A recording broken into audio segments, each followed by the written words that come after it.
Happy New Year, everyone. My name is Anita. I will be presenting a little bit about our Heavenly Waters pilgrimage, which is happening April 23rd in Egypt.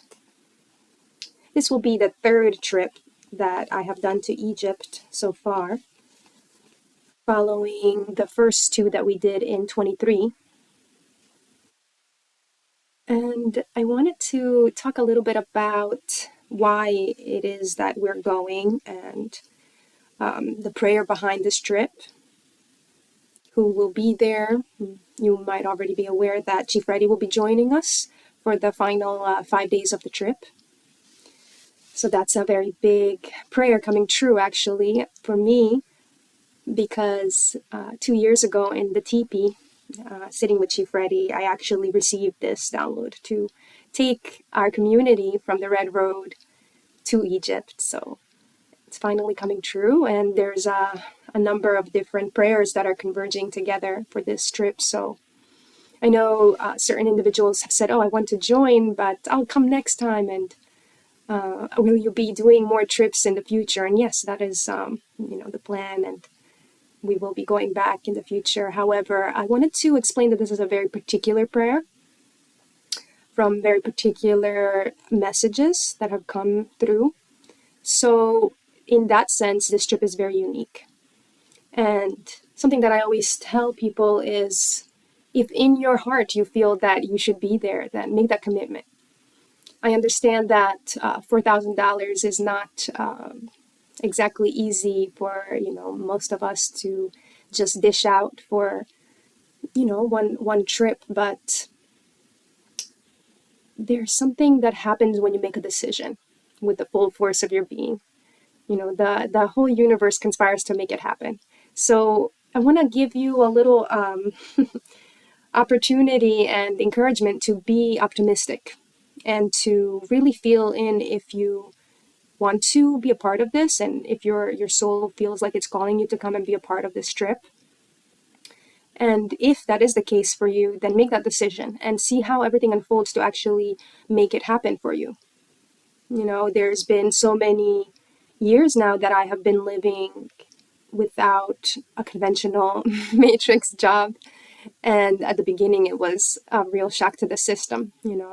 It takes a lot of courage and optimism and releasing of fears to be able to actually live in accordance with your prayers, rather than the rat race and the things that seem predictable but are actually really grinding on grinding away at your soul and stifling your purpose, the unfoldment of what you really can become. So when I left my predictable 9 to 5, it was really rough for a couple of weeks. There was one particular time that for about 5 days I had constant anxiety because I wanted to figure out with my mind where the finances were going to come from, and that's a habit that I've been trying to break now, and it's a tough one to let go of. But when we try to figure out certain things with our minds, it kind of creates more problems. So fortunately, learning how to pray and release and let go and let Creator, take care of these prayers for us is allowing me to surrender deeper and actually to be really enjoying the way that things unfold in these mysterious, magical ways that I couldn't have possibly ever predicted. So saying that, make that decision, and then do everything in your power to remove those fears as they do come up, and they will come up. And we'll see you there on the 23rd. Something else that I'm really excited about, actually, that I didn't anticipate exactly, but I was working on the website, and I was just messing around with certain, the pictures and the layout of everything. And I kind of got into a trance for several hours, and I was listening to music. And then I received this download to actually open the trip up for someone to win for their birthday. So as soon as I got that download, I was so ecstatic. It was actually quite strange for me to even like witness myself in that way. Like, wow, I am a pretty giving person, but it was just very unique the way that I was so excited and overjoyed that someone would win the trip. So I came up with all these terms, and you guys can find that in the sweepstakes section of the website. But basically, if it's your birthday, if your birthday dates fall within the 23rd of April to the 4th of May, then you may actually submit your ticket to, be in the running for the free trip. So far, there's 3 individuals that have committed and purchased their tickets, and I'm really excited to record that when it comes time to actually draw the winner and record it and show it to everyone. Yeah, and this is something really beautiful that I want to encourage other people to do. As it just brings this other level to the trip, you know, and I know that you know. As happy as I am, they're going to be overjoyed to win. So I really look forward to witnessing that person and all the birthday people that are going to come. I know it's going to be a really special time. So yeah, this trip is just really spectacular. The first 2 that I did, they were a whirlwind. I work with Muhammad. His company is called Airbus Tours.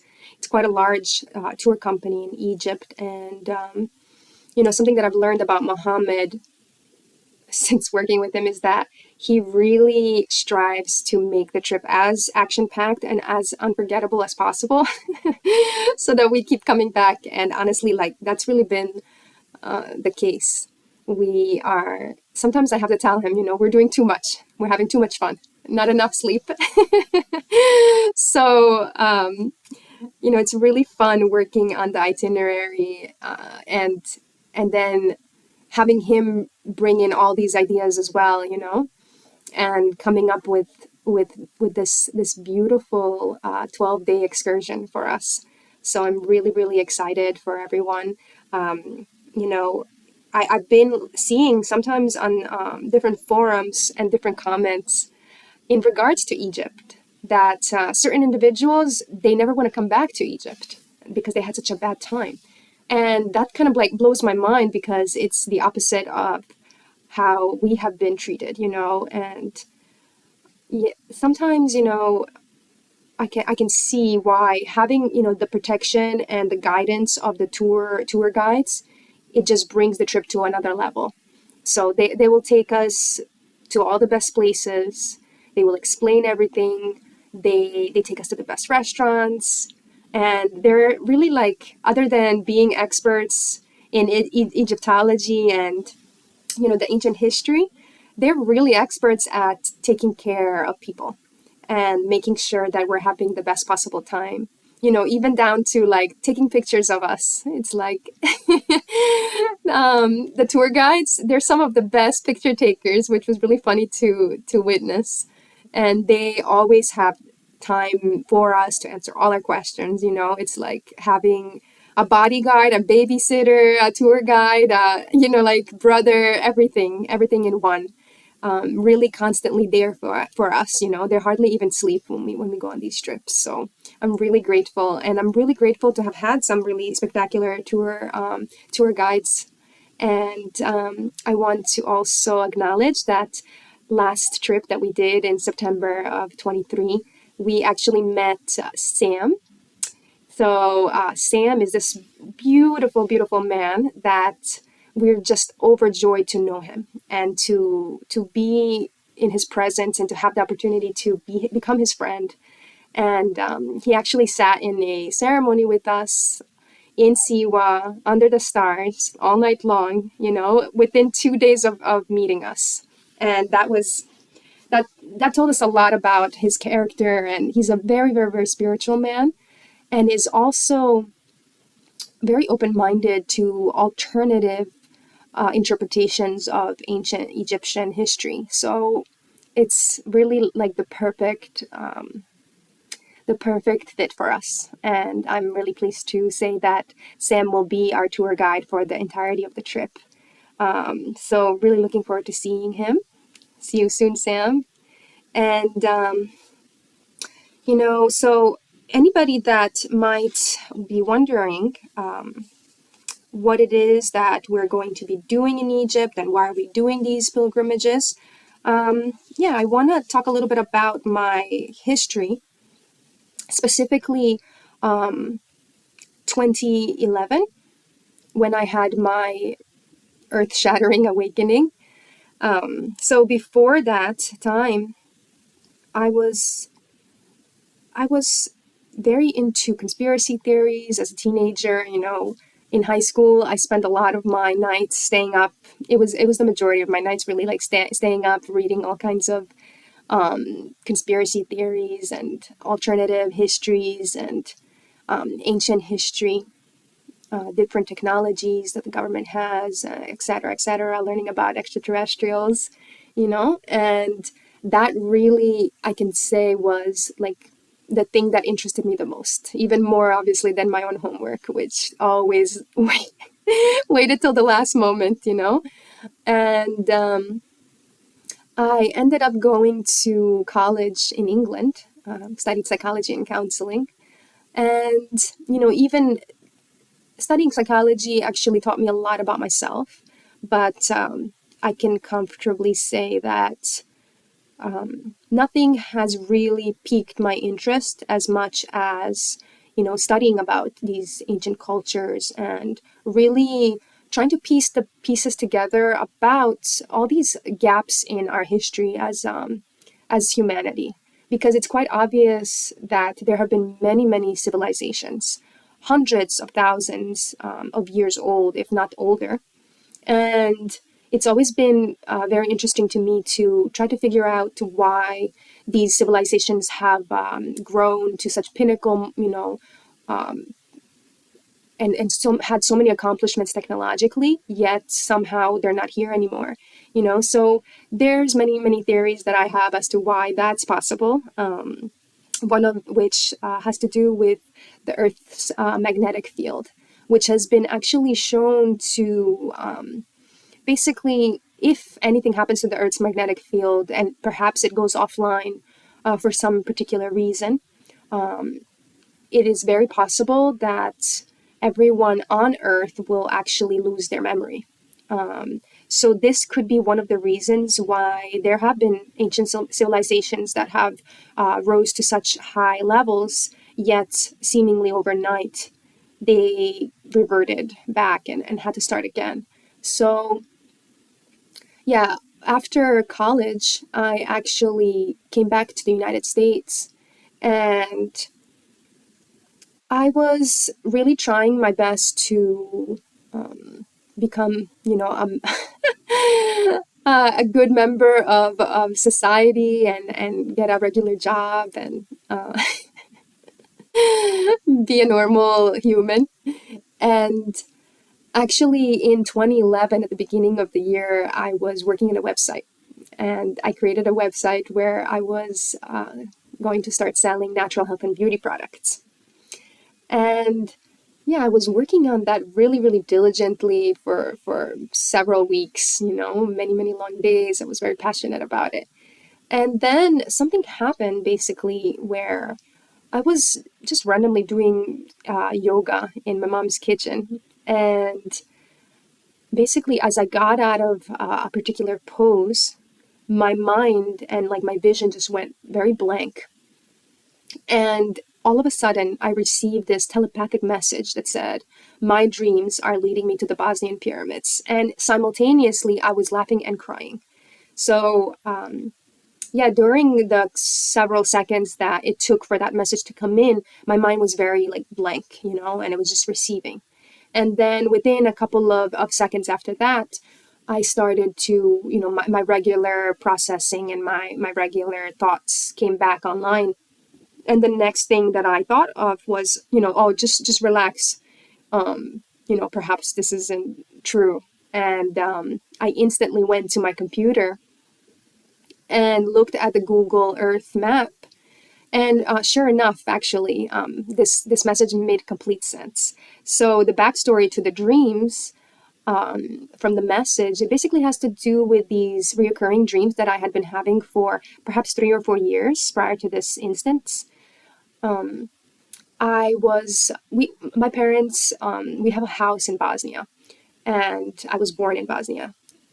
And through these dreams, I was specifically traveling from my house in Bosnia in a particular direction.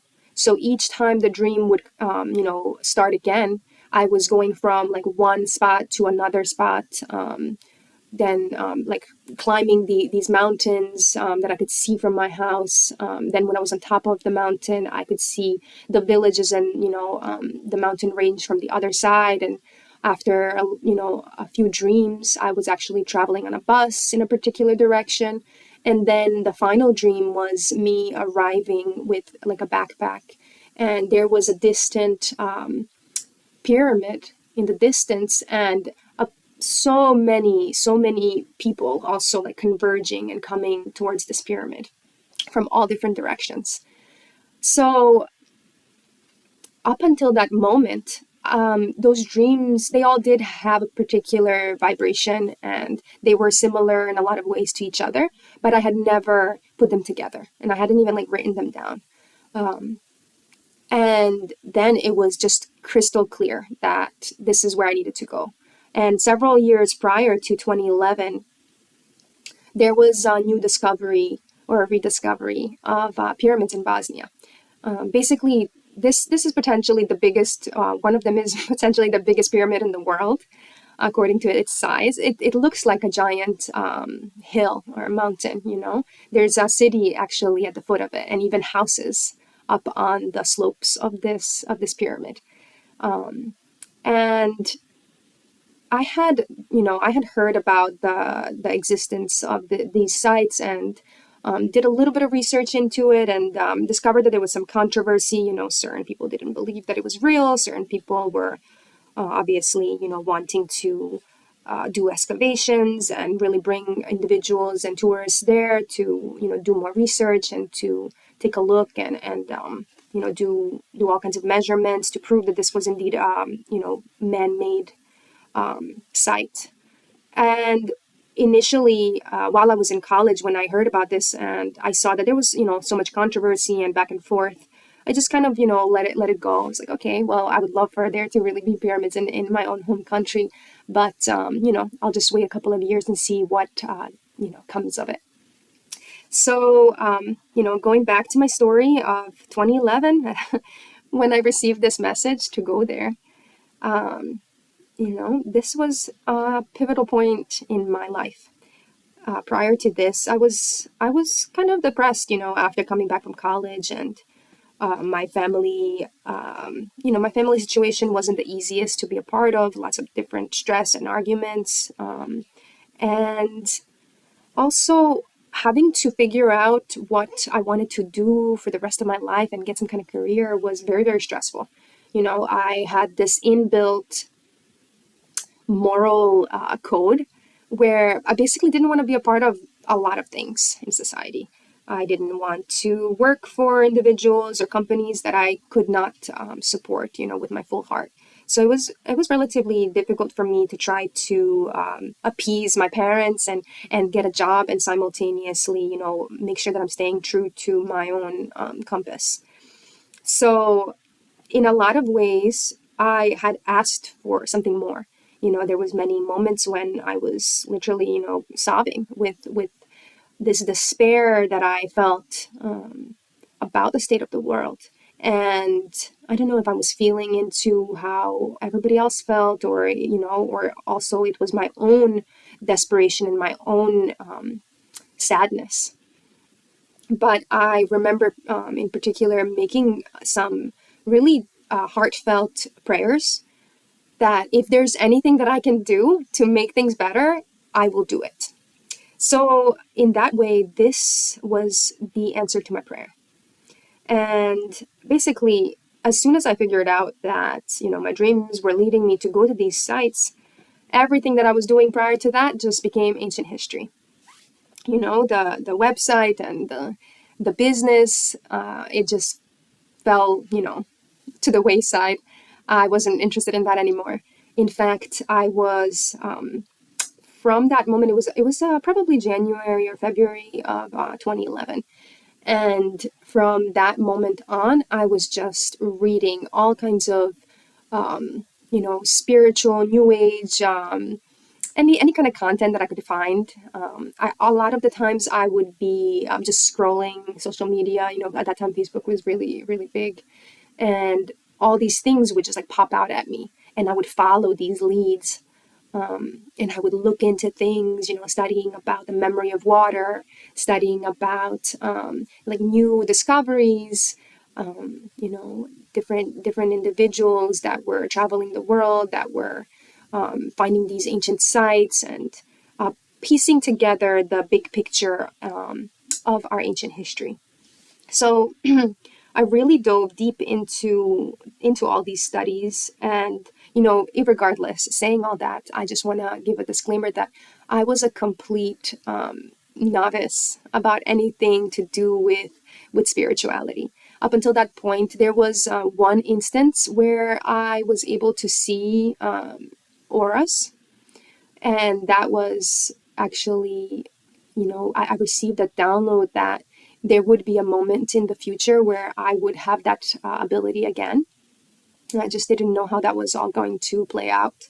So basically, I had made a commitment to go to the Bosnian pyramids. And at that time, there was a foundation that was set up to carry out archaeological digs at the sites, and individuals from all over the world were volunteering to go and be part of the excavations and the research.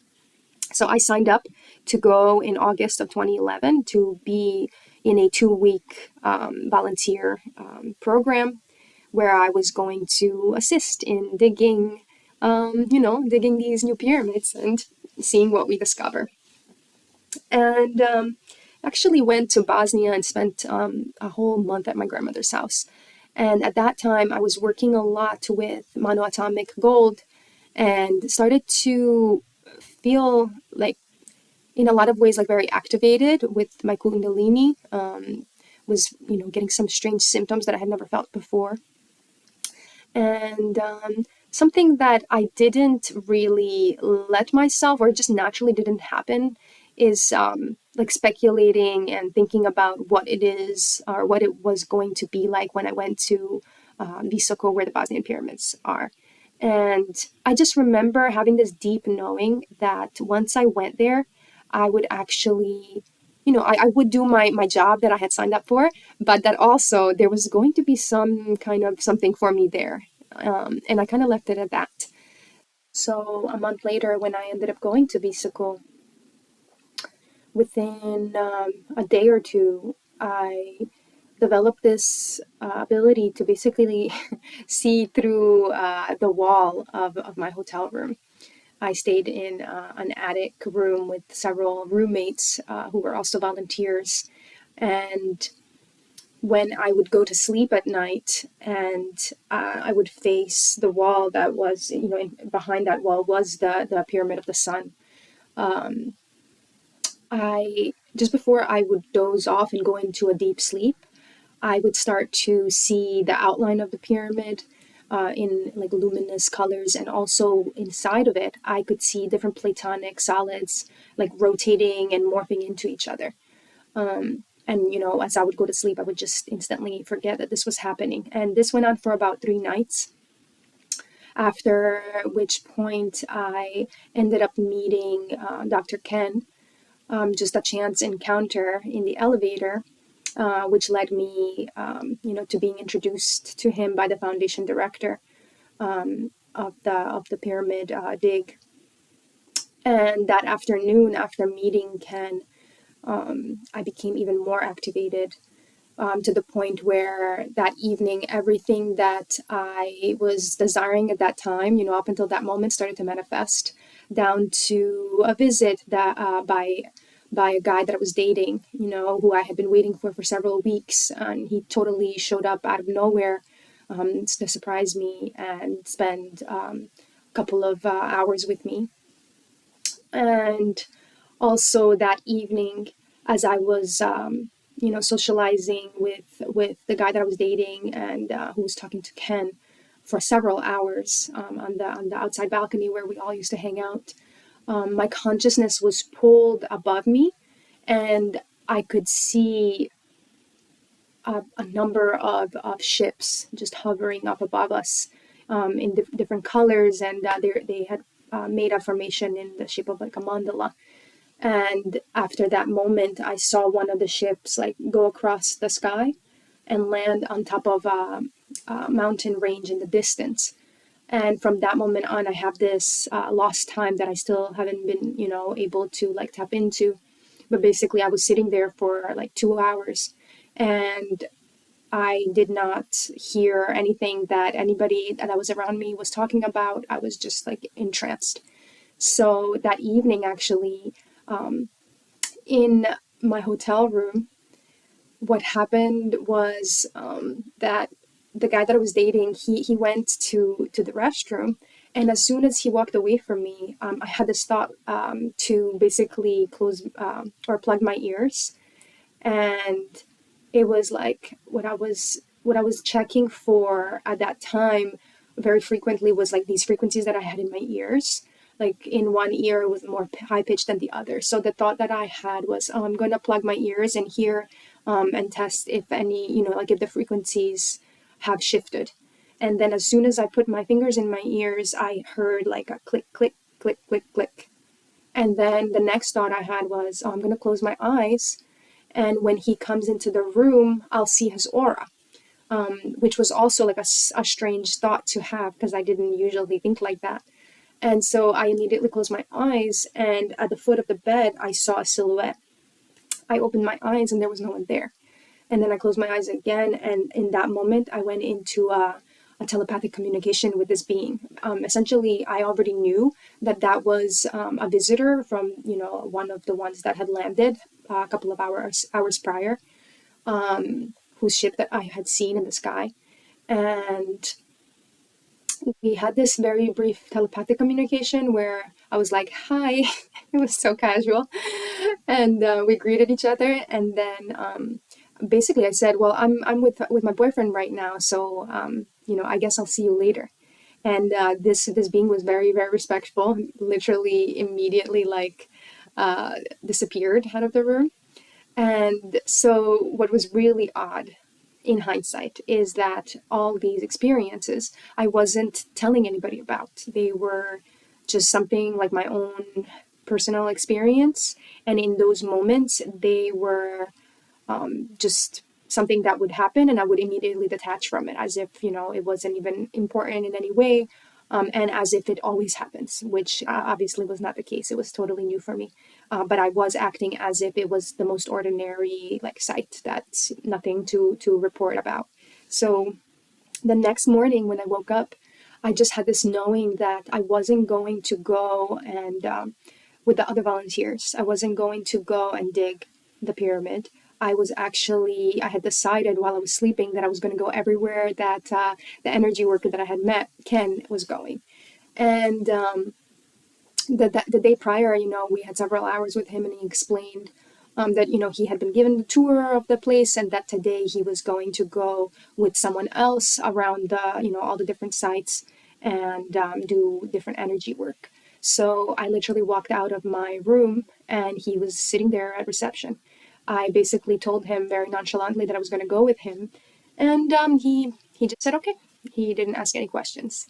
When I sat with him, because we were waiting for a driver, I started to tell him about how, I had received the dreams to come to the location. And in the middle of me telling him the story, I had the moment again where my mind went blank.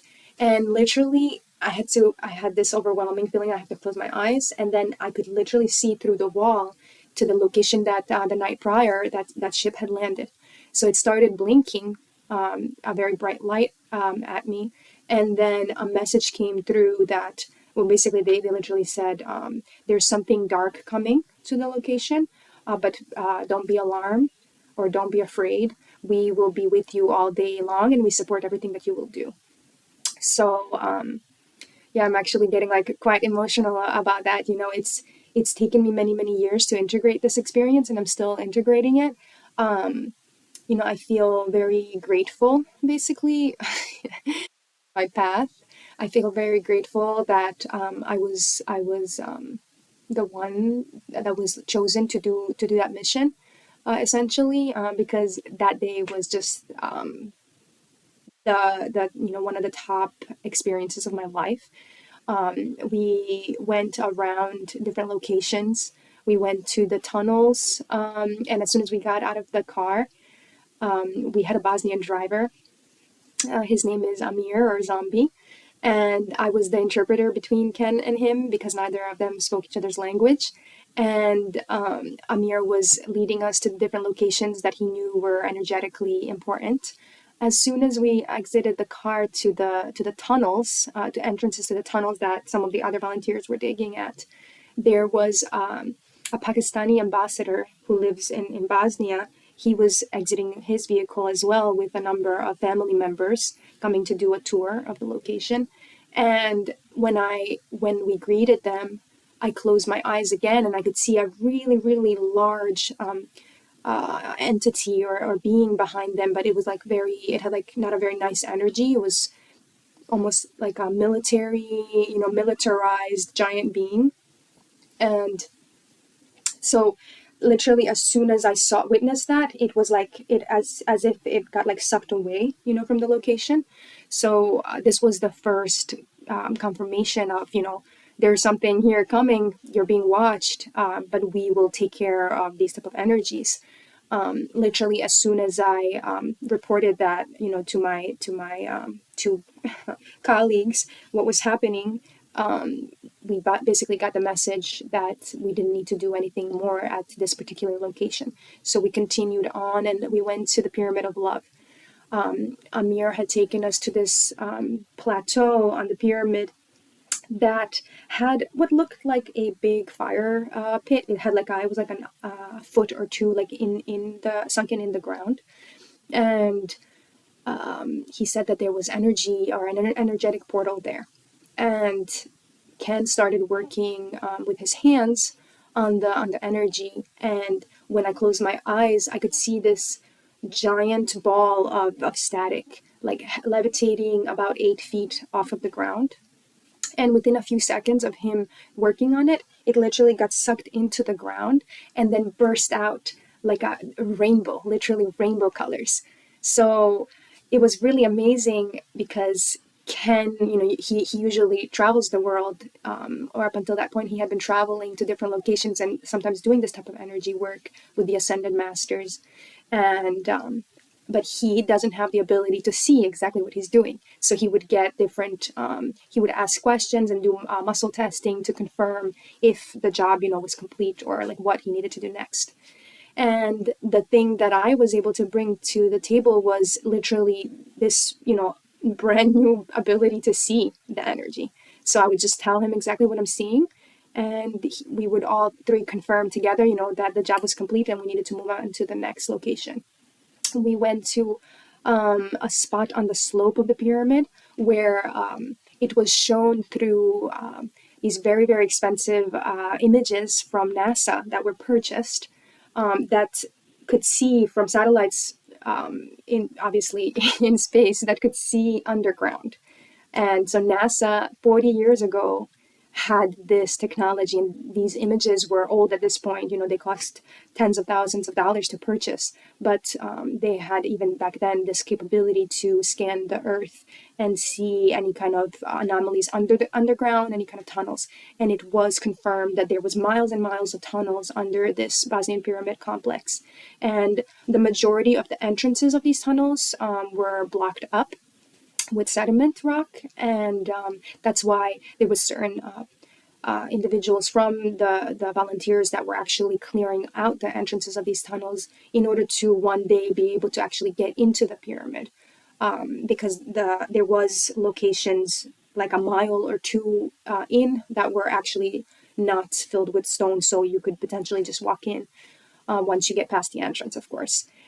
However, in this spot that we were at, the imaging had shown that the tunnel beneath the ground was relatively close to the surface, maybe like 10 feet. So certain individuals had paid for like all kinds of machinery to be brought to this location for the purpose of digging and getting in to the tunnel. However, when they started these excavations and this work, all kinds of stuff started popping off. Different people got sick. Different people were told, to stop, and like everything that could have gone wrong with this project went wrong. And a message that I received at that time was exactly the location where the entrance should be. Like in that moment, I was very, very like tuned in to just receiving instantaneous messages and intuitions. So I literally like looked in one location and there was this just loose stone on the floor, and I was like, oh, that's the spot that we should dig. And everything, like I said, that we were doing, the other two would confirm. So literally in that moment as well, what was told to me or through me was that there will come a time when we will dig into this location to make an entrance, but we need to make love to the pyramid. And sometime later, I actually came across really beautiful imagery of ancient wells and ancient entrances into underground, where the stairway, for example, would be carved into a solid stone, but it was carved in a spiral. So I got a very, very particular vision that this is the way that entrance needed to look. And, of course, even up to this point, all these years later, nobody has gotten into that site. And I've been, just kind of sitting on it. And I know for a fact that these pyramids and these secret sites, they are many, many things. They have many uses and many purposes, and one of them is literally energy machines.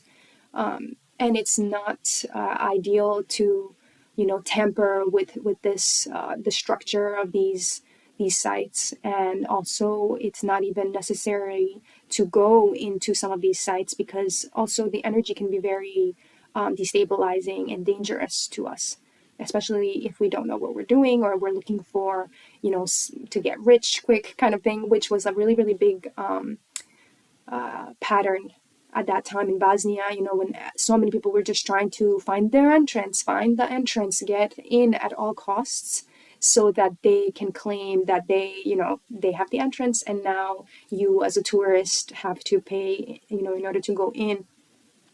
And it would make somebody very, very rich. So that's part of the reason why this location became such a hotspot for people that were into spirituality, but people that were also really, really into making money, So lots of people wanted to find some kind of treasure there, or find something that would give them lots of money and fame and power that they desired.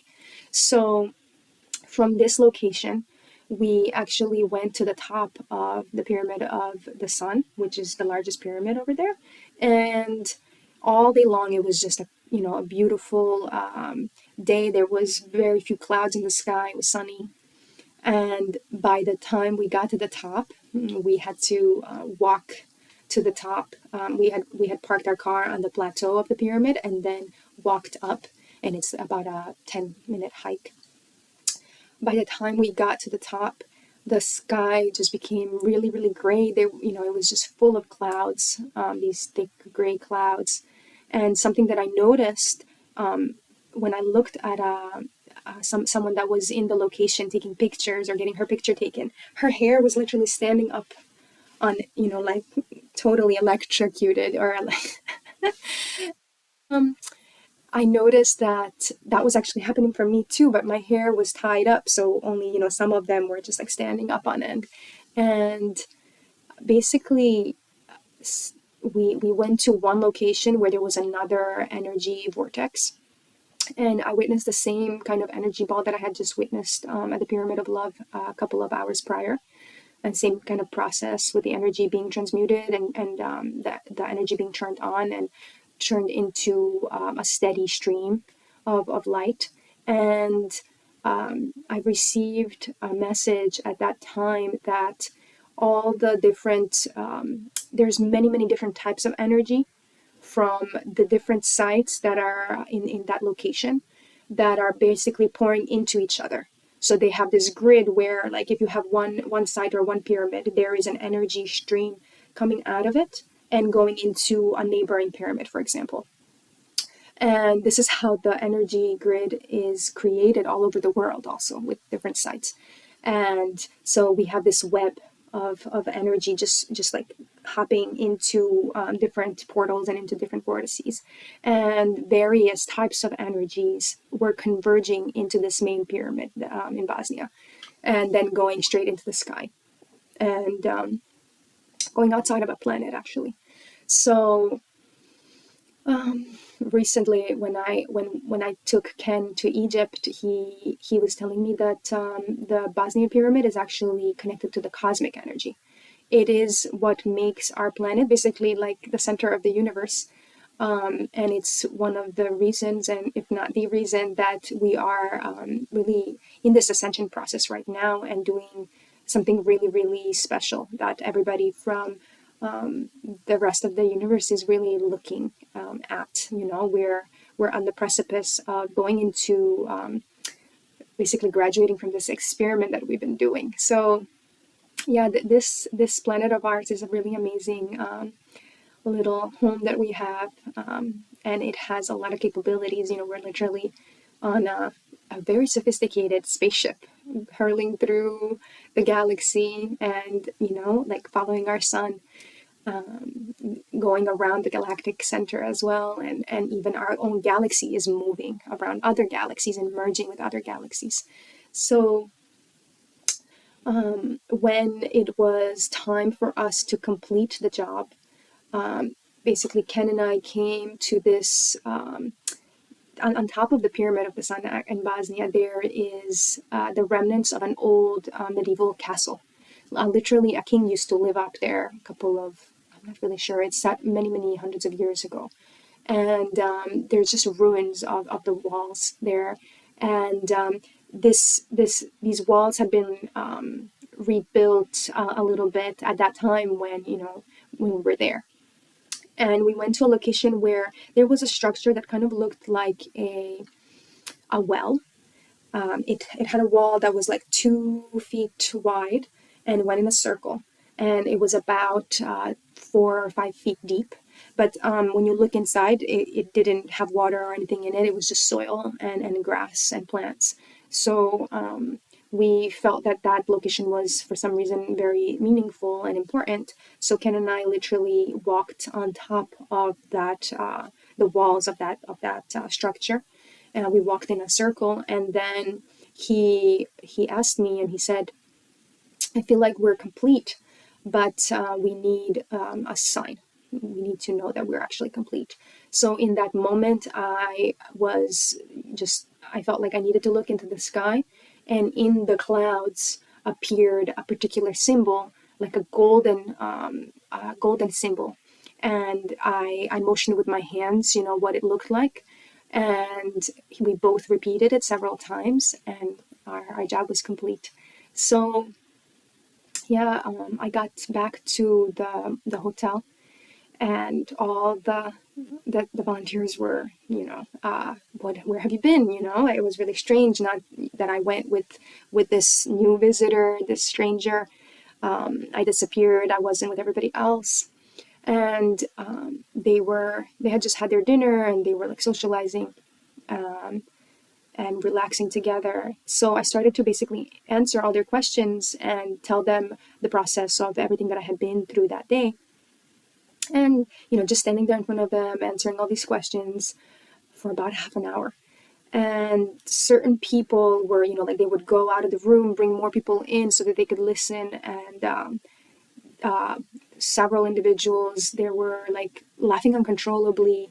Other people were like entranced in like what I was saying. And after about a half an hour of explaining everything to them, someone literally just said all of a sudden, "What is the point?"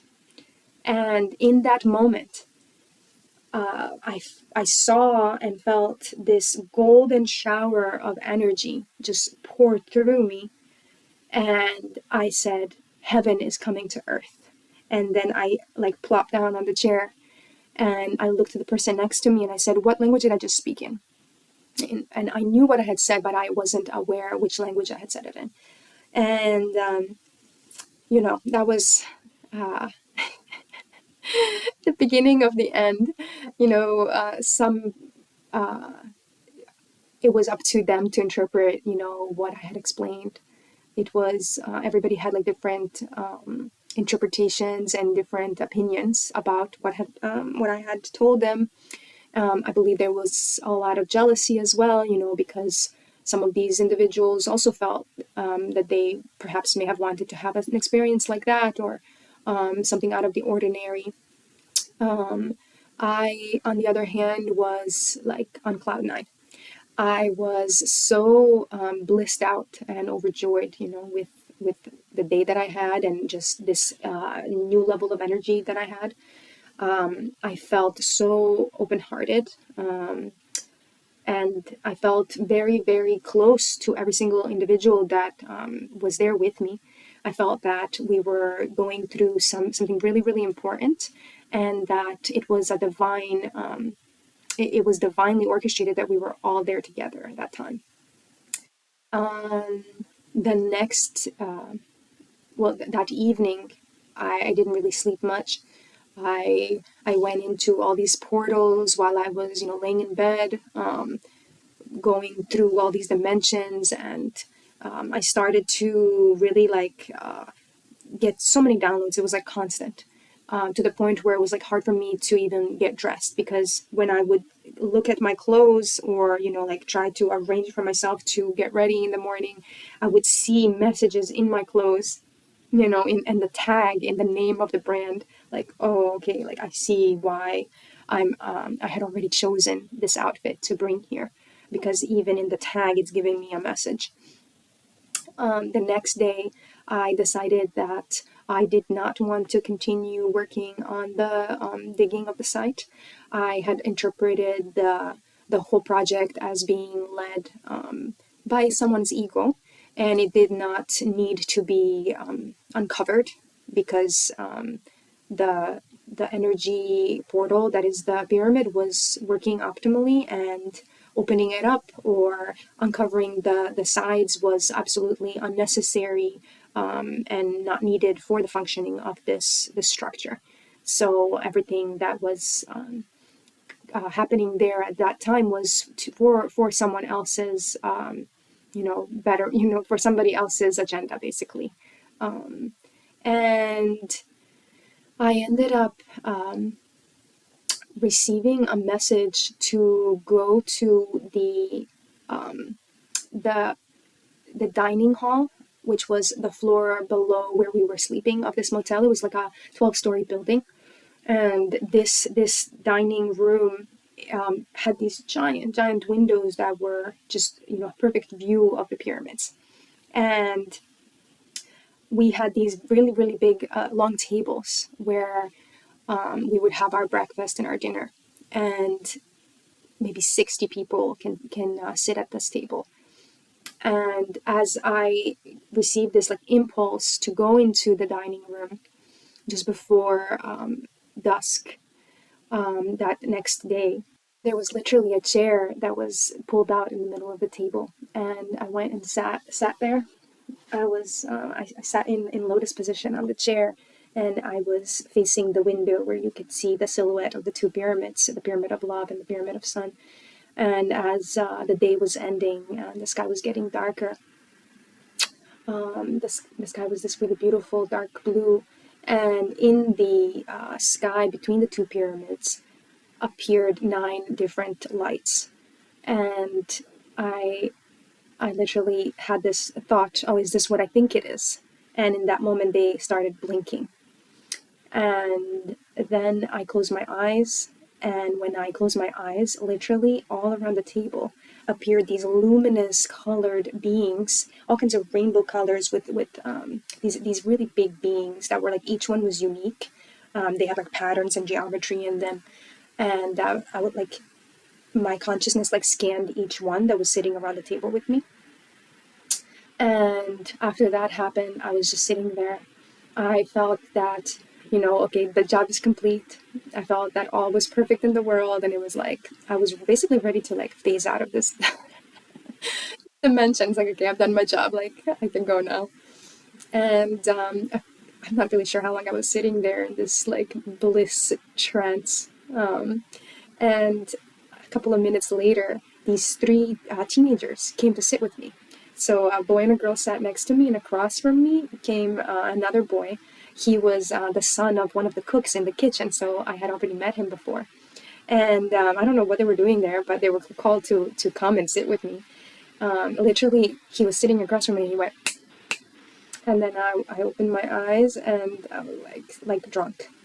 And then I would just like close my eyes. I couldn't even speak. And he clicked again, and I would do the same, and then like phase back out. And then he said, "Oh, let's go. She's gone." And they literally got up and left the dining hall. But that was enough to like ground me back into the space. So I didn't dematerialize and go somewhere else. But yeah, that was a really amazing experience. And afterwards, I felt that I had received a lot of downloads in that time that I was sitting there. And, this has just become part of my worldview and also has been guiding me in the steps that I have been taking ever since. And I believe, that this whatever kind of downloads I received is some of what has been helping me, recognize when I need to go, for example, to Egypt, and what kind of what locations we need to go to and what kind of work we need to do. So, yeah, all these years since 2011, since that experience, I've been integrating it. It was pretty difficult integrating back into life after this mission. I became very destabilized afterwards. The energy and my abilities had kind of like kept going up and up and up. I had no need for sleep or food or anything like that. Obviously, a lot of people became concerned with me, and I did become very, very ungrounded as well. In a lot of ways, I was completely alone because there was no one around me that could help me, ground my energy or even knew what I had gone through or how to help me. So, yeah, I had quite the adventure afterwards that led to a lot of different things and a lot of karma coming up with myself and my family. All, very chaotic, but very, very necessary. Those type of things that you can only get to appreciate later on, possibly many years later, when we can like laugh about it and really try to piece some of it together and understand, what really happened. And in a lot of ways, I'm still understanding and putting it all together. So in 2022, literally 11 years afterwards, after the experience in Bosnia, I got into another state again where I stopped sleeping. I was sleeping about 2 to 3 hours a night, and I lost my appetite almost completely to the point where I could only have a couple of bites of food per day, and I was just totally full and could not have anything else. And constant downloads, like nonstop. This basically got me invited to come to Egypt, and that's when I actually got the idea, and I messaged Ken, who I had met in Bosnia, and asked him if he would go to Egypt with me if I took a group, and he immediately answered yes. Later on, when I actually spoke with him and asked him, when was the last time you've been to Egypt? I had just assumed, he must have been there. He said, "Oh, I've been waiting to be invited." So he had never actually been. And yeah, we took two groups. We went to Egypt at the beginning of 2023. We were there actually for New Year's. We were there for 2 weeks. And yeah, it was an incredible, incredible experience. This time around, I'm very fortunate that I actually work with the master plants from the Amazon. So even in those moments when I got dysregulated and ungrounded, Fortunately went to Dieta in Peru, which really set me straight, and also explored a lot of different programs that I had within my ego, and just the things that were like tripping me up, that within my consciousness, where I couldn't understand, like, why me, kind of thing, without getting tripped up with my ego about it. And essentially, uh, a really important dream that I had that kind of sums it all together during my diet was this dream where I was part of a really big, what looked like I was in the audience of some kind of perhaps awards show or something like that. That's the kind of vibe that it had. But all the people sitting in the audience, in their sections, they had like different colored outfits on that were like color matched to their own section. And the person that I was sitting next to turned to me and said, "Oh, you must be overjoyed that you're here, like, because I'm going to get recognized for the work that I have done." And I turned to this person, and I was like basically like sobbing, and simultaneously like my heart was opening as I was speaking my truth. And what I said to this person was, "No, like I don't. This is not what I'm here for. I don't live for this." Like they had been suggesting. I said, that what I live for is the type of work that I do when I'm actually like up there.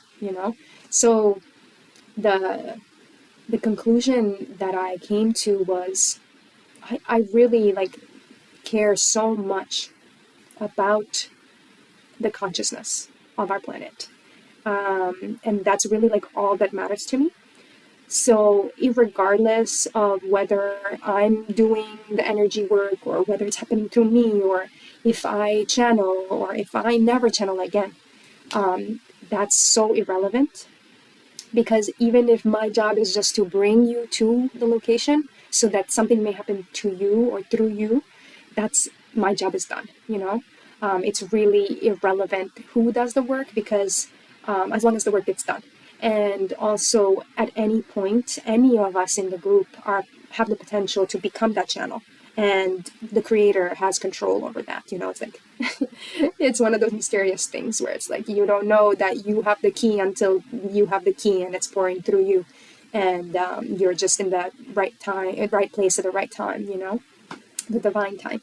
So this is why we're going together. We're going as a group. There is no one person that it has like this hierarchy over someone else. Yes, I am the organizer, and I'm going to do my best to make sure everybody has the most amazing time and everybody's really safe. However, I'm not some kind of like wizard that you're going to follow, but I want you to also awaken to the possibility that if you feel called to in your heart to come on this sacred pilgrimage, that you too may potentially have a piece of the puzzle that is necessary to make something happen in this ascension that we're going through. So yeah, I'm very, very excited to see who shows up, to see who answers that call. The ball is completely in your court. I know that we pray for change, and we pray for things to happen, and we do live in a physical reality where we get tested and we get asked to actually make the steps to make our prayers come true. There is, the majority of the work is done by the creator, and it unfolds in this effortless, magical way. But there are certain steps that we also need to take to show that we really are committed to this prayer. And so in 2 years ago, when I was in the teepee sitting with Chief Freddy, and I received a download, it was happening for hours, during the ceremony, from the fire, showing me how, we had just come back from Egypt like several days prior, and showing me how the dynamic of the group plays out, and like people's egos, and certain people thinking that they're in charge more than others. And what was being shown to me by the fire is, oh, bring the community from the NAC. Invite these type of individuals who already are so used to praying, for our planet, and pray for the waters. Because what was shown to me at that time was that the ascended masters and the planet herself wants to actually re-green the Sahara Desert and probably many other places. And there are already way more storms and rain that's happening in that area of the world. And there's also information or some, very hidden information that's showing a potential where back hundreds of thousands of years ago, there was actually a war that destroyed the vegetation in that location and now has turned into the desert. When we were actually in Egypt in our first trip, we took a trip way into the Black and White Desert. And we ended up camping there for one night, had a little fire ceremony with some cacao and some microdoses. And something that was shown to several of us in our visions and in our dreams was like whales and all these sea creatures, palm trees, and pyramids everywhere in this desert. And also in the physical, actually, there's evidence everywhere on the floor there that this used to be underwater. So there was fossils and ancient fossils all in the stones. And that area really did used to be an ocean. So it's coming back.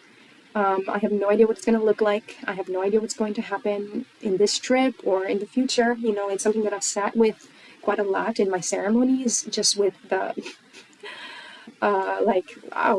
there's going to be water there. We've seen what happens when there's like torrential downpours.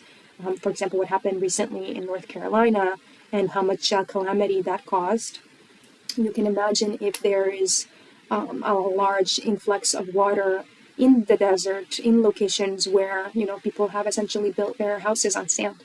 So I guess the number one thing that I can see the benefit of praying for is that, when this water comes, it comes in a really good way that's going to be, bring with it the least amount of destruction, and that the people of the area will know what to do and to protect themselves if necessary. But overall, our planet is constantly changing, and these type of things are inevitable. All that we can do is pray that it happens in an easeful and a harmonious way, so that it's as beautiful a process as it can possibly be. So since these messages have been coming through, also other dreams have been coming through. For example, for my wife Key, she's lately been in communication with different water spirits in her dreams, seeing them just come into into the dimension through these portals out of the water. And the message really overall is that the waters of our planet are evolving. And they're evolving at a very, very rapid rate. As you know, we are made up of like majority of water. So we too are evolving. There's really no escaping it. Like every breath that we breathe has water in it. And also the children that we will birth will be a new type of humans that are already evolved. And meanwhile, we that are already here, we need to do our purification and our cleanses and like cleanse ourselves on a physical and emotional and spiritual level, so that we can be as pure of a channel as possible. And so that's really been what I've been working on for years, just becoming as clear as possible, so that if need be for some kind of message or download to come through my channel, that will not be distorted by any kind of shadows or programs or ideas that I have within myself. And it'll just be a pure message that can be received by those that I share it to. So yeah, now I'm gonna share a little bit about the actual logistics of the trip. So let me get some of that information up. Okay, so this is the website. If you haven't gone on it yet, it's ascensionpilgrimage.com. I highly recommend having a look. So if you take a look at the first, the homepage, something that I will be requiring for everyone that is actually deciding to come is to click on this link right here, the register button, where you will be taken to a Google questionnaire that I have created that just asks some preliminary questions about where you've heard about the trip, if anyone has recommended you, or just if you have any health related things that might be impeding your ability to come with us, things about diet and stuff like that. So it's definitely required for you to go through that registration form. It just gives me a little bit more background information about you, as well as I'll have you sign a waiver at the bottom that just shows that you understand, some of the terms related to cancellations and things like that.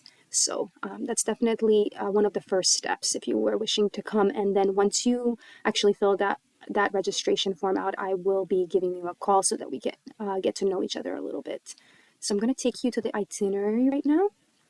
Yes, so the trip is from April 23rd to May 4th, and it's all inclusive, meaning that all the flights within Egypt are covered and all the other transportation, as well as your food and accommodation and every single site that we will be going to. So you just have to worry about getting a flight, and wherever you're coming from, you're going to fly into Cairo, because that is where we will be starting. And also, once you arrive at Cairo International, there will be a greeter that works for Mohammed. He will be waiting there with your name on a piece of paper so that you can recognize who this person is. And so this person will take you, like, as soon as you get through customs. And that person will take you outside where there will be a taxi, a vehicle, someone also that works for Mohammed. So all of these people are connected. They all work for the same agency. It's very, very safe. No one will be hassling you to get into a random taxi or anything like that. So you're with us, and basically your hand is held from the moment you get through customs. And one of the only things that's required, I know some people were asking about vaccinations and stuff like that. No vaccinations are required for the trip. You may do your own research and see if there's anything that you would like. That's not something that I personally do. So it's up to you. If you feel that you would like to have some kind of vaccinations, then that's on you to arrange. But like I said, nothing is required. The only thing that's required when you enter Egypt is to pay a $25 visa. And it's literally as simple as handing over US dollars or euros, and you'll get like a little sticker that they will put into your passport. So it's just one of those preliminary things that their government requires. Other than that, you are free to come out and come join us in the hotel. So once you get to the Pyramids Hotel, Mamluk Pyramids Hotel, it's going to be overlooking the Giza Plateau. A really, really wonderful location. Mohammed, that's his neighborhood. He literally lives in the neighborhood. So we feel very, very welcome when we're there. Everyone knows him. We know all the restaurants and the best places to go. There's going to be a welcome dinner at the hotel for all of us. And see if you can come, if you desire to fly in with someone, with your friends, or you can also come by yourself. It's really not a problem. Definitely you have nothing to worry about because you will be greeted and taken to the rest of the group. So that's basically the first day. Try to arrive, earlier, but, sometimes people arrive at midnight or even after the first day.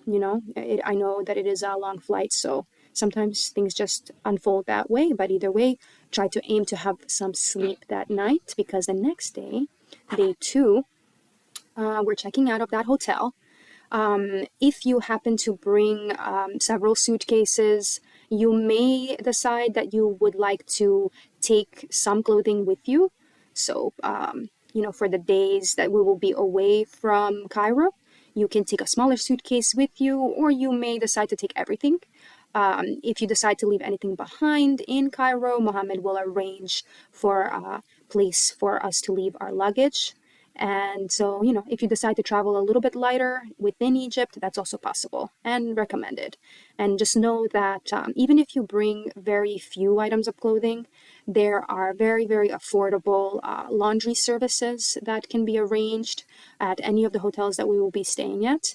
They do a really amazing job of, within a couple of hours. They will bring you back all your clothes, spotless and pressed and wonderful and fresh for you to wear. So if you decide to just bring a few items of clothing and have it laundered while we're there, that's definitely possible too.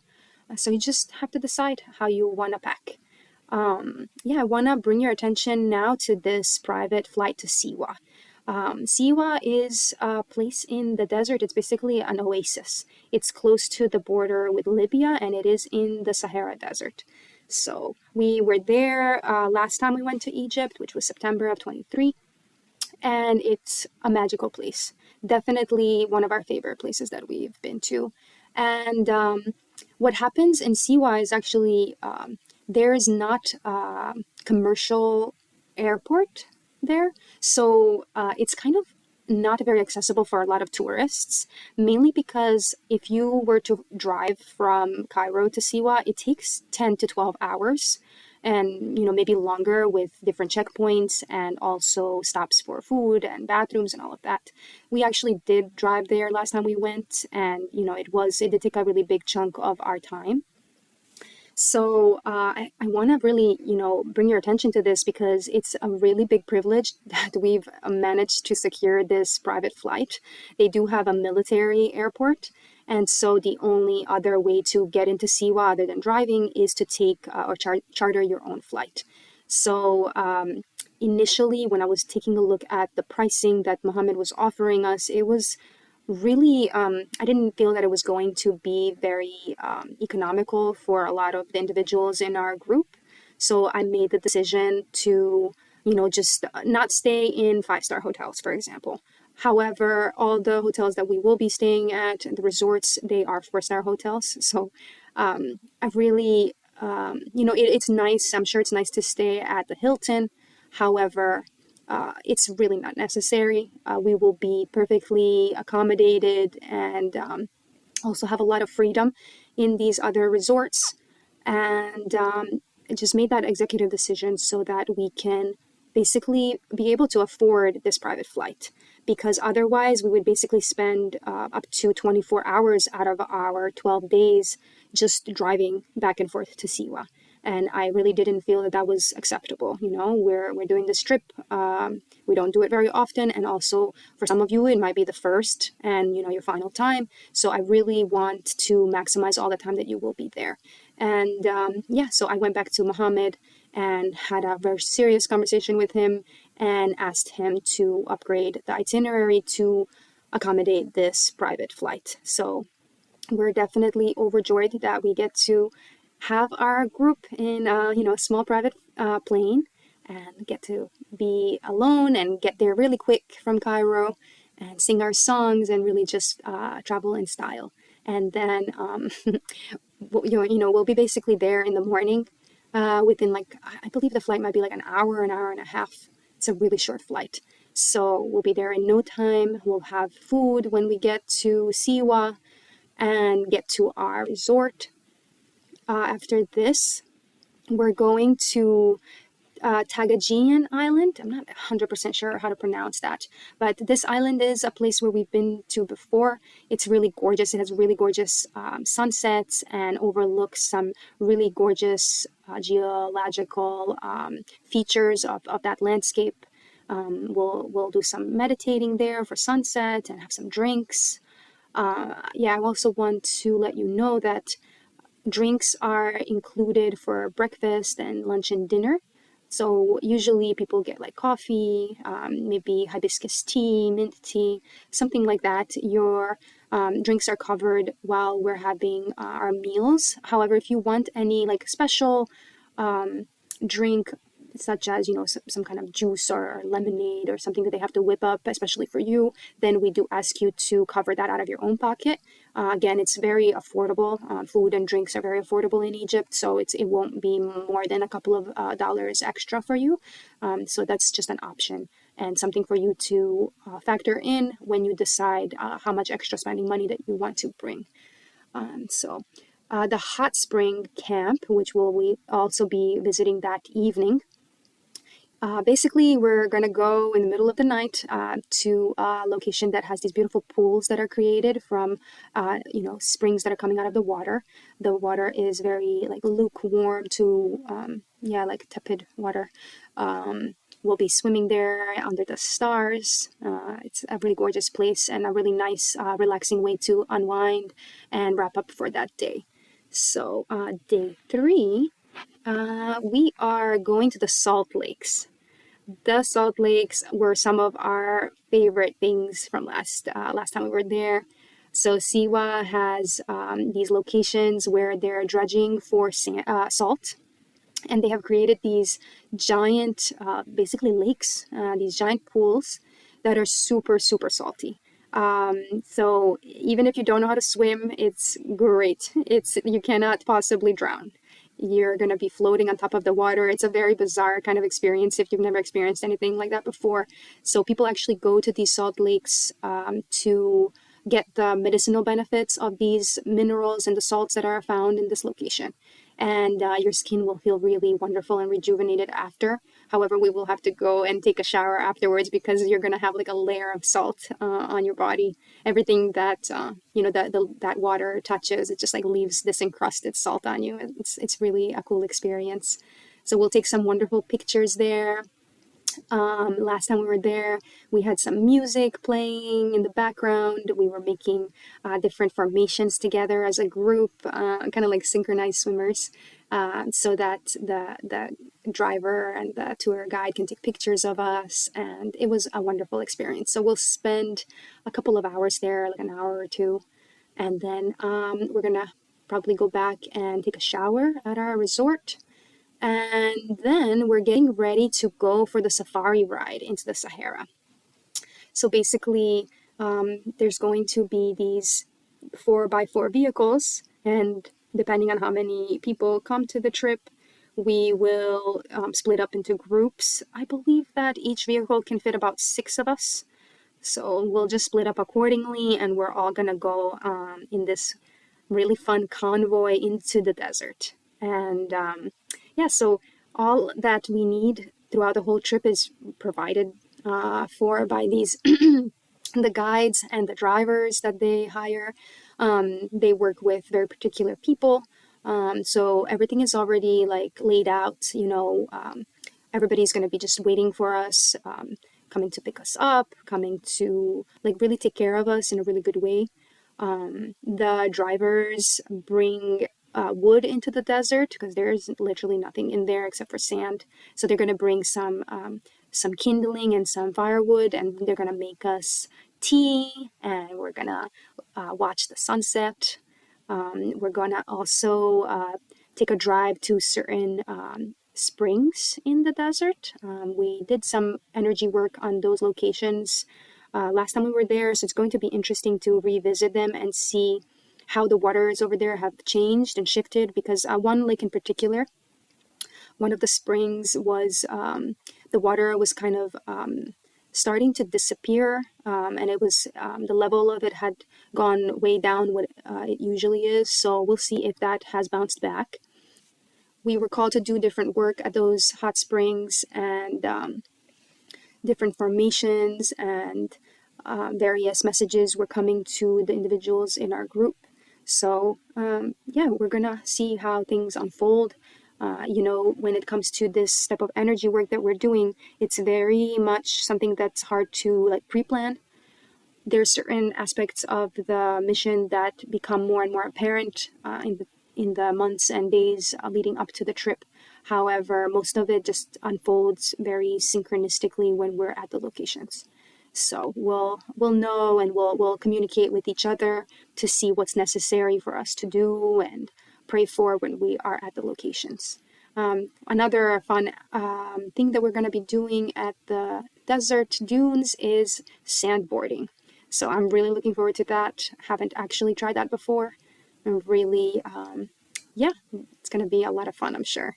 So we'll watch the sunset, and we will sandboard down the dunes. And just so you know, the the drivers of these vehicles, they're specifically trained to be able to have the particular license to go into the desert. And they do a lot of different stunts with us. It's really fun. It's like being on a roller coaster in this car. The way that they go down the dunes and kind of like go drive up on the edge of these sand mountains is really spectacular and very exhilarating. So just prepare yourself. It's going to be so much fun. So day 4, yeah, we're going to check out of the resort that we were at in Siwa, and we are going to visit some temples that are in this location. And again, see what happens in there, see what kind of downloads we receive, and we're going to receive a lot of different information from Sam. Actually, Sam is from Siwa, or from the desert in this location. He's part Bedouin, so he has a very obviously a very big connection to this general region, and it's a really big treat to have the opportunity to go around Siwa with him in particular, because he has a huge passion and love for this area. So after we visit the 2 temples, we'll probably get a few hours to go do some shopping in Siwa. They have really cool locations. One in particular in the city center, where there's some old shops with handmade items and clothing and various like souvenirs and dresses and ponchos and wonderful, wonderful stuff. So that's another thing for you to factor into your spending budget. Bring a little bit extra money, maybe a couple of $100 if you want to buy anything for yourself or your family and your friends. And so after all of this, we're taking a flight back. Or actually, we're not going back to Cairo, we're going to Aswan. So Aswan is actually almost at the very bottom of Egypt. And yeah, there we're going to stay at the Blue Lotus Eco Lodge for 1 night. We stayed there last time we visited, and the food at that particular lodge was the best food, hands down, that we had like the whole trip. It's made by a private chef that is from that lodge, that hotel. So we'll have, every meal pretty much is kind of like family style. We all sit down together, and then the wait staff just brings out so many different dishes, usually a lot of barbecued meats and different dips and yogurt dips, hummus, pita bread, all kinds of stuff, and different salads. And yeah, so we're always very hungry and eager to try out the different things and wherever we travel to. So that's a really big part of this trip, is eating. And they definitely feed us really, really well, to the point where I kind of don't really want us to have 3 meals a day because the meals are so substantial. But sometimes we will have 3 meals a day. It just depends on what we can like fit into the schedule. And just so you know, even if we happen to skip lunch, for example, or we happen to skip breakfast, for example, if we are having to fly or travel in that very moment, when those meals usually are happening, usually we get some kind of snack, or we'll get like smoothies. There's different locations that have like fresh juices and smoothies, and or different like sandwiches and stuff like that, fruits, boxes of dates. So we're very, very well fed on the whole trip.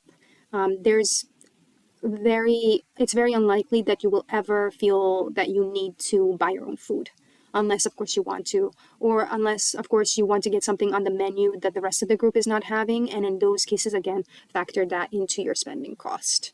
But like I said, you will be very, very well fed. Day 5, we are going to check out of the Eco Lodge, and then we're checking into our cruise. So this is another really big deal for us. It's a very big treat. These cruise ships are just amazing. And we do have a goal to basically have a group that's at least 20 individuals. if we can recruit 20 people to come, then we will be able to afford our own cruise ship that's just exclusive to our group. However, if we are under 20 individuals, we will share a cruise ship with other people that are not part of our group. Either way, it's fine. I personally would prefer for us to have 20 of us and also be able to get our own ship, because that'll just give us more of a cozy and private type of vibe. So let's see what happens. That's my prayer. Get our own personal cruise. So I really hope that you guys agree and invite your friends so that we can fill up the trip.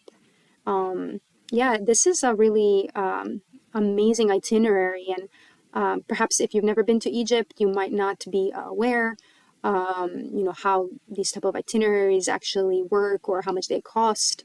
Something that was really pointed out to me by Mohammed is that other individuals from, Europe or the US that bring tours into Egypt, if they have itinerary that looks like what I'm presenting to you right now, usually they charge at least $10,000 per individual.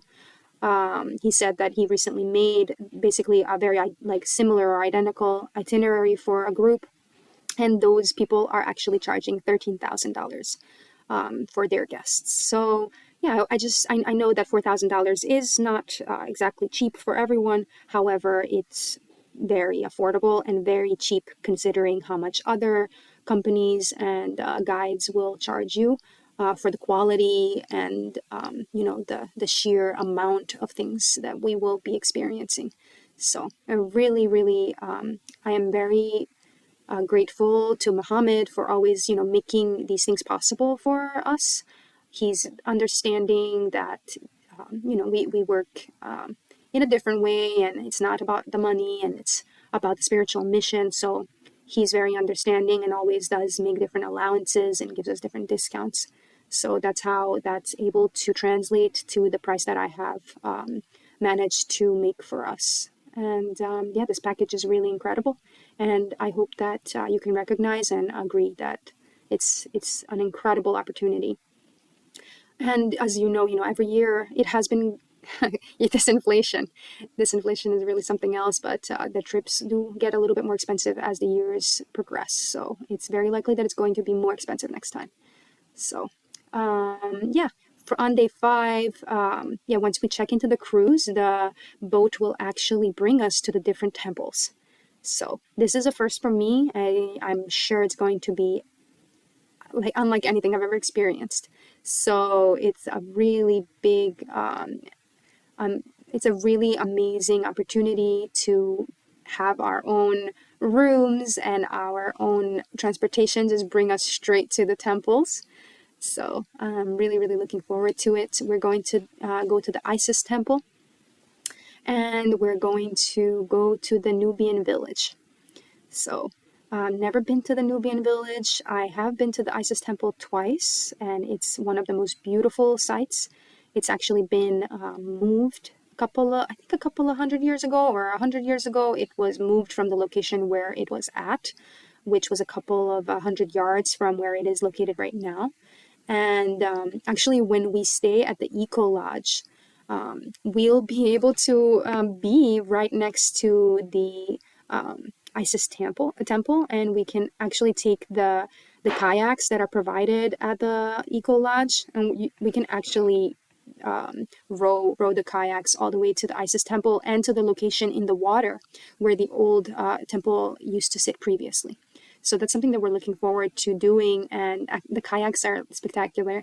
We had so much fun with them last time. We actually kayaked to the other side of the Nile River and found our own some kind of steps and ruins and fruit and different things. It was a whole adventure that we had. It was really, really fun. So yeah, we'll be going to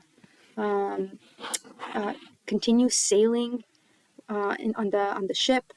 We're going to sail to Edfu and visit the temple there. I've actually never been to this temple before, and so we're really looking forward to exploring it with you. Yeah, like I mentioned previously, We'll see what kind of things unfold as we travel through these temples. The energy there is usually very, very palpable and strong. So you might be experiencing a lot as you move through the different locations. Even just walking into the temples and through the various entrances is a whole energetic upgrade. And you might be getting various downloads and ideas and having almost like a journey experience, which is sometimes happens. We'll get so sometimes I receive various messages about the history and how these sites used to be used in the past for various trainings and rituals and ceremonies. And also we receive information about how this ascension on our planet is unfolding and sort of what things will look like. So it's a really beautiful process, one that it's kind of hard to predict. However, my suggestion is just to prepare yourself more, like perhaps do a small fast or a cleanse before the trip. Just really give your prayer and a little bit of a sacrifice, showing that you are serious about this and that you are willing to cleanse yourself so that you may become a clear channel and really open yourself up to doing this type of energy work. We'll see how it all unfolds. At the end of day 6, we're planning on having a private ceremony on the boat. So that's another reason why it's sort of important for us to have our own boat. However, I'm sure that even if we happen to not have our own boat, we will be able to have a space on the ship where we can, make something happen in private. We're thinking about having some microdoses, and we'll see as the trip unfolds what kind of medicine we'll be able to bring in. And of course, this is optional. It's not required for you to participate. However, I am anticipating that you will be interested, and we will hold that space and really start to calibrate and open up our energy centers and clear ourselves so that we can receive as much as possible in this experience. So, day 7, we're going to sail to Luxor. Luxor has a lot going on there. In the past, we have actually stayed in Luxor. This time, we're just going to visit the Luxor Temple and the Karnak Temple. Karnak is giant. It's one of the biggest sites. It's very, very important energetically, and it's you're very likely to receive a lot while you're walking around that temple. We definitely received a lot of different messages when we were there last time. And one of the things that I was sort of wondering as we were entering is how, if our society is not structured in this hierarchical, pyramidal way, how will we ever accomplish anything as a society? So what sort of unfolded for me was a whole journey as we were walking, where I received a bunch of different answers and visions as to how society will be structured in the future. Mainly, it has to do with all of us humans basically evolving in a sense in our morality and the way that we listen to the divine guidance that's pouring through us. And if you take responsibility and you do the work that Creator is asking you for to do, then there's really no reason for you to have someone above you telling you what to do, except of course for the Creator. So that was a really wonderful answer that I received, and I'm really looking forward to living in that type of world where everybody knows what they need to do to make their life beautiful and the lives of the people around them, and also clean up our planet and live in a really good way. So that evening we're actually going to organize an ecstatic dance on the ship, and I'm planning on either borrowing some really good speakers, or if they're not available, if Mohammed doesn't have anything that's up to my standard, then I am planning actually on purchasing some speakers so that we can have a really nice ecstatic dance. And if you've never been to an ecstatic dance, we'll guide you through it. It's basically another opportunity for you to really relax into your own body and into your own energy. You are not, in these type of dances, you do not dance with others. You do not communicate with the other dancers. It's only really for you. And it's for you so that you can move your body and work with your energy in the way that is necessary for you in those moments. So you don't have to worry about what you look like to someone else or how you're dancing with someone else, because it's all for you. So ecstatic dance is where it's at, and really looking forward to that. I've been making the playlist already for several months, so I'm very, very happy and excited to share that playlist with you and to see what you think. Day 8, we are checking out of our cruise, and then we're going to visit the West Bank. So this is the area, again, just a little bit further away from Luxor. We are going to visit multiple sites. There's a lot going on in this location. Some amazing temples, really grand temples, a lot of different imagery on the inside that's still really well preserved. And it's going to be a really important day for us. So after we're done with these temples, we're flying back to Cairo. And once we get back to our hotel in Cairo, we'll be greeted by Chief Freddy, who should be there waiting for us at this point. So making the full circle back and going to give our gratitude to him for, coming to join us, and also see how he experiences the pyramids and what he has to say about the locations.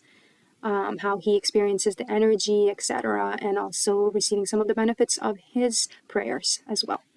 So, yeah, we'll have dinner with him and then get our rest, because day 9, we're going camel riding around the pyramids. So, at the beginning of the day, we'll all get camels. There's a bunch of them around the location. So, of course, this is optional. If for some reason you don't feel comfortable, that's fine too. You're not required to go on a camel. However, most people love this, and we'll have a whole tour around the pyramids and take lots of pictures.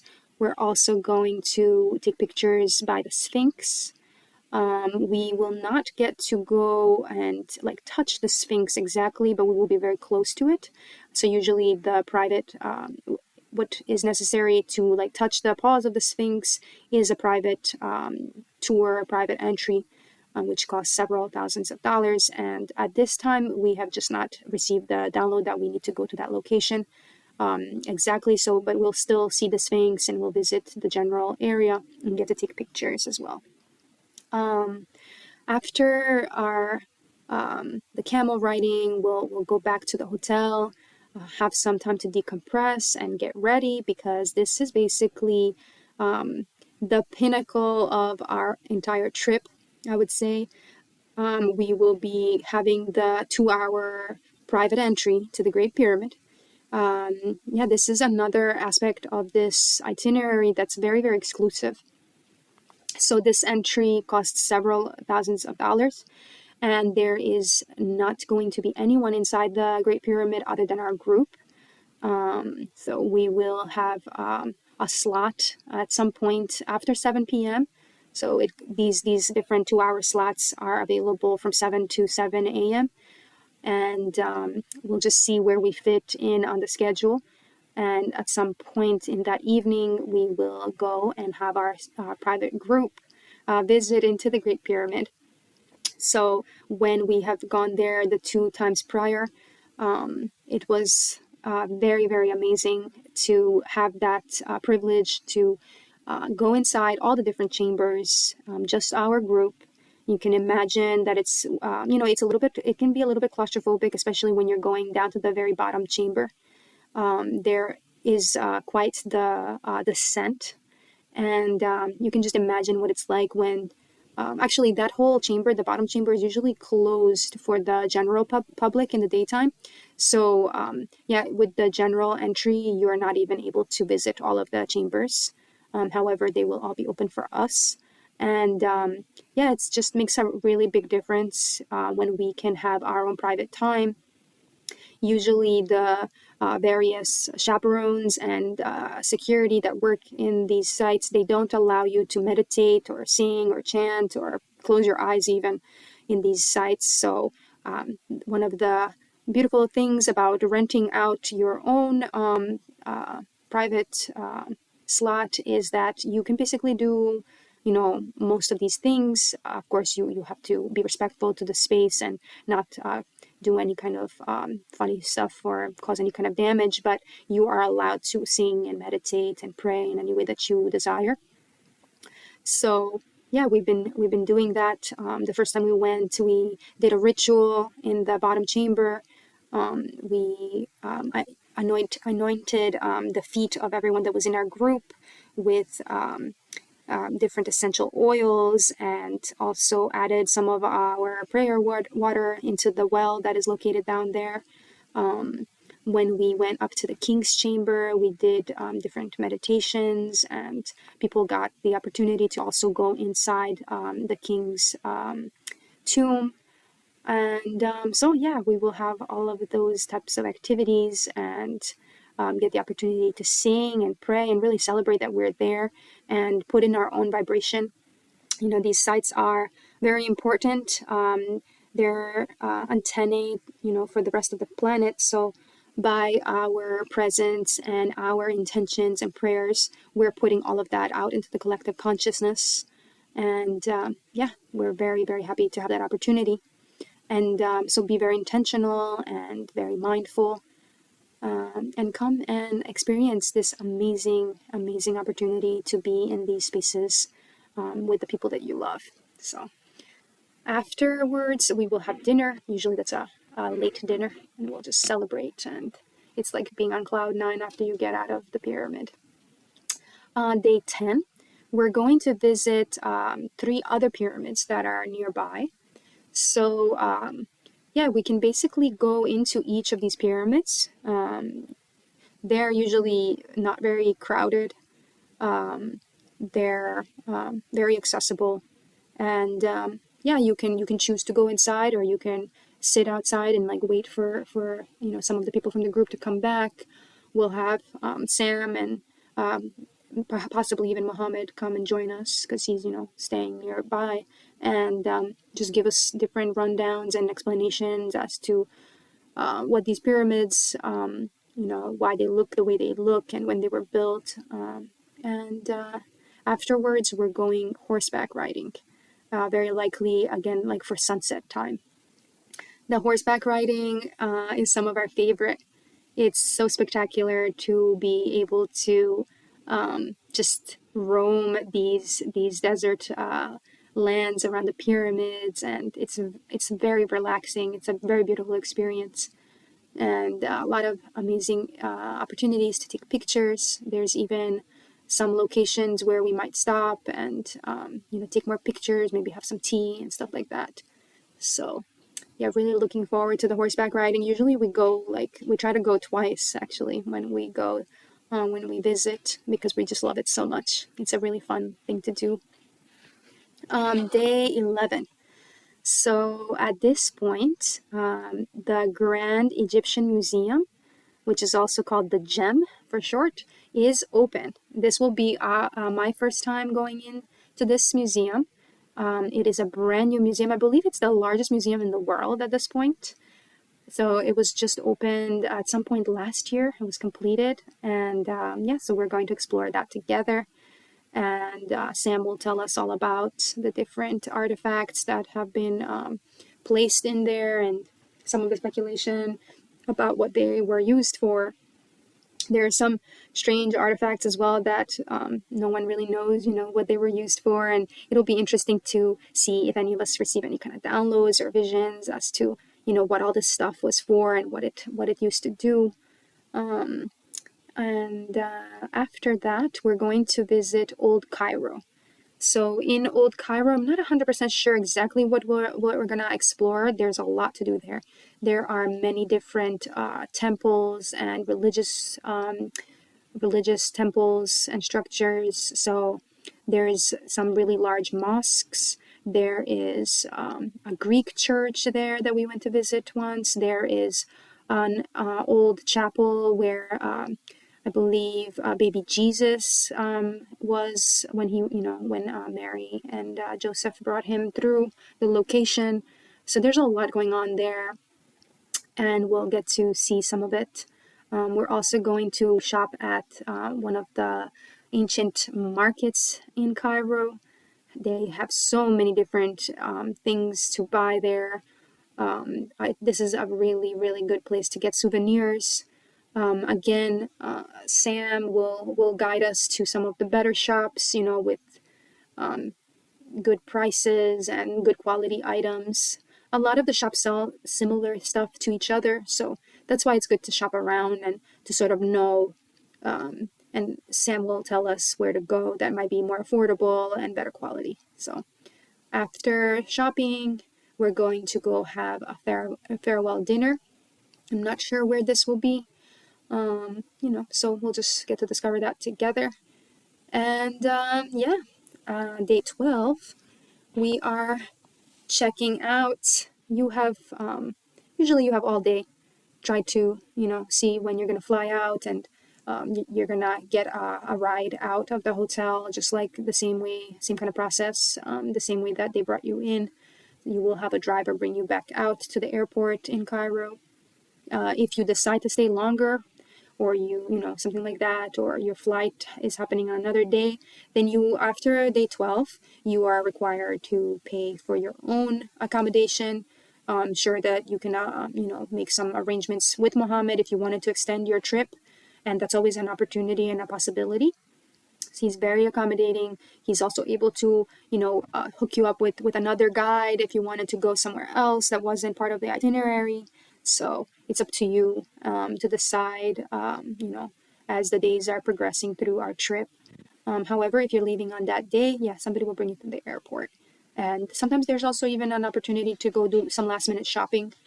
For example, if you're flying out in the afternoon, you can, go do some shopping and get a driver. We can split up at that point and go, with your friend or by yourself and get some stuff that you might have wanted to pick up. So that wraps up the 12 days. And let me know if you have any more questions in regards to the itinerary, and I will do my best to answer them. So some individuals were asking about the payments, and I have written everything down here. I know some people don't like to, read all of this information that I wrote, so I will just do my best to summarize it right now. The overall price of the trip is $3,999. So that's just $1 shy of $4,000 per person for the 12 days. And like I said before, all the accommodation and admission to all the sites is included, breakfast and dinner, as well as lunch on some days, transportation to and from Cairo airport, all land and air travel within Egypt is included, as well as the private plane to Siwa.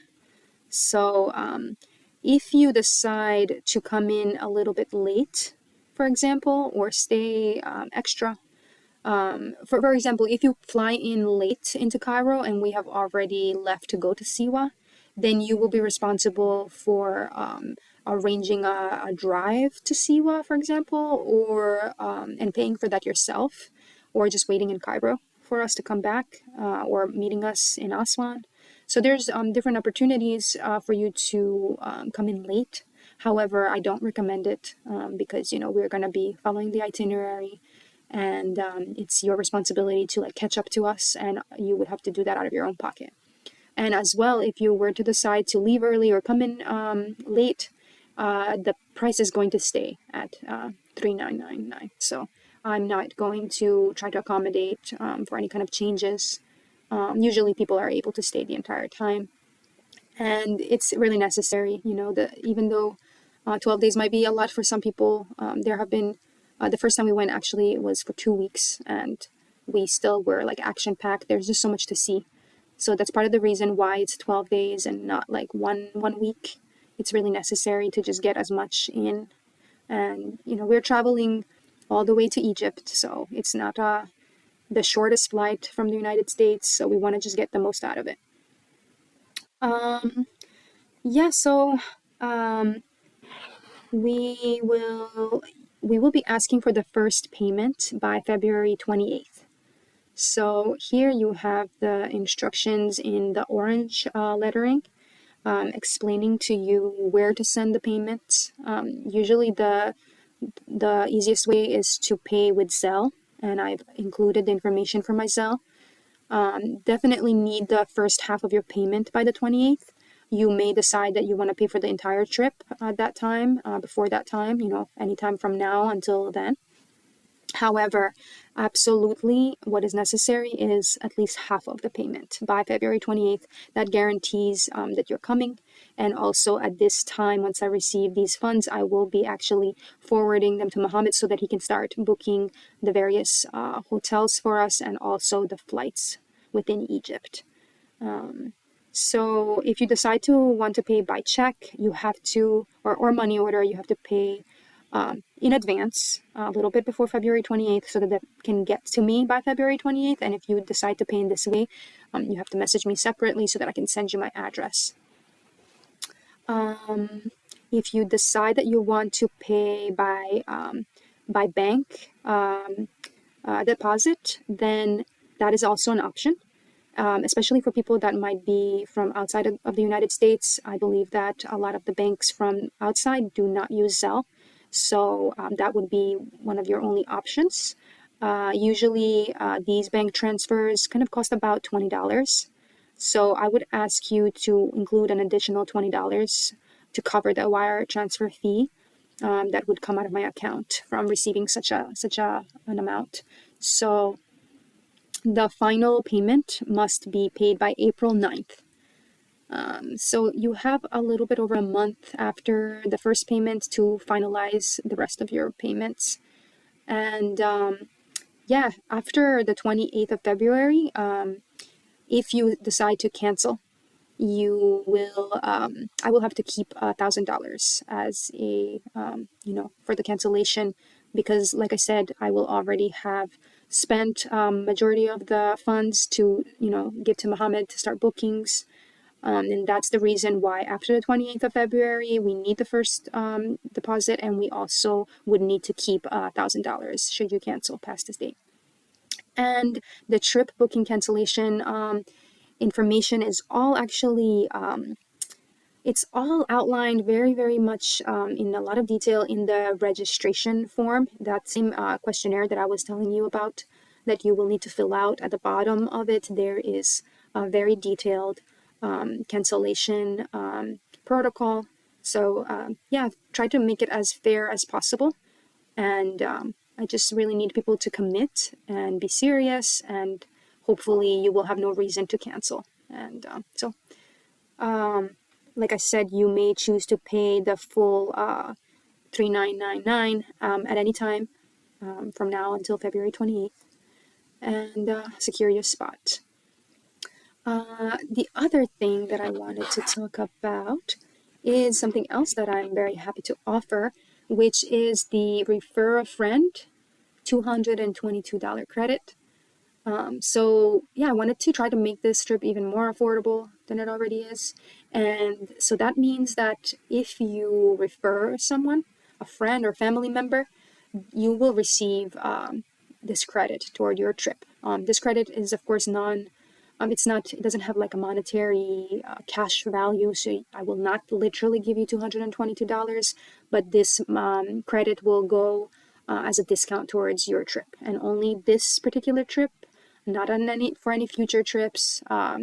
So what's required is that before you can get the credit is that you actually put your deposit, your first payment, and then every subsequent person that you refer, they should let me know that they have been recommended by you, that they know you, that they heard about the trip through you, and that's basically how you get your credit. So actually, if you were to refer, it's unlikely, but if somebody's really ambitious and brings like 18 of their friends, they'll basically go for free.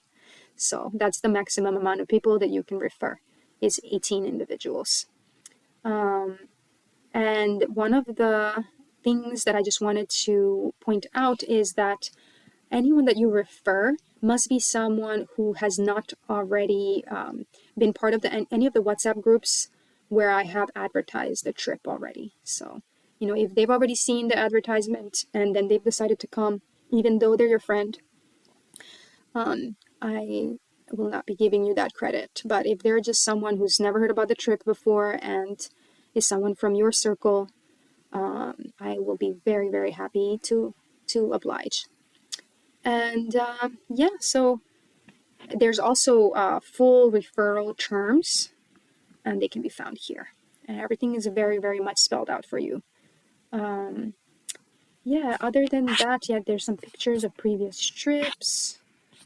And I also wanted to show you the sweepstakes. Here is the location where you can find all the information. So if your birthday is literally on these dates, anywhere between April 23rd and May 4th, not any day before or not any day after, you are allowed to enter. The tickets are $50. You may purchase up to 5 tickets for yourself, or someone may do it on your behalf in your name. And you'll have that opportunity to basically be a birthday person whose trip will be entirely paid for. So I'm very, very, very excited to choose someone. So when is the date? The drawing is happening sometime between March 1st and March 3rd, very likely on March 1st. So I'm going to record. I'm going to clearly show the names of the individuals that have participated in the sweepstakes, and then I'm going to draw one of their names. So far, there's been 3 individuals who have put forth their entry. And I know there's some more part of the group, and I'm waiting for them. Let's see who wins. So as part of this birthday sweepstakes, something that I wanted to accommodate for the people that participate. If you participate in the sweepstakes and you do not win, I will allow you to still come. Obviously, you still have that opportunity, and you will have 3 days after the drawing, after we see who's winning, and you have 3 days to actually put forth your first payment. And I will, if you desire so, I will deduct the money that you have put forward for this sweepstakes. So if you bought 1 ticket, then I'll just deduct $50 from your first payment, for example. So good luck to everybody, and I'm really looking forward to seeing who wins. So basically the only thing that's left to do is for you guys to go and register. This is where you start your journey, fill out the questions. It's very straightforward. Just a couple of questions, very, very basic things. And all the other terms and explanations about the various cancellations and the referral terms, everything is there. So should you have any more questions, everything will be answered. Let me know if you have questions, and I will get back to you as soon as I possibly can. Let me know if you want to do a phone call as well, or you can text me. This is my phone number right here. You can send an email as well. I'm really looking forward to meeting all of you and spending this beautiful 12 days together and really making this trip as spectacular as possible. Prepare yourself, because it's going to be one of the most beautiful experiences. And thank you for watching. Thank you for your interest, and see you later.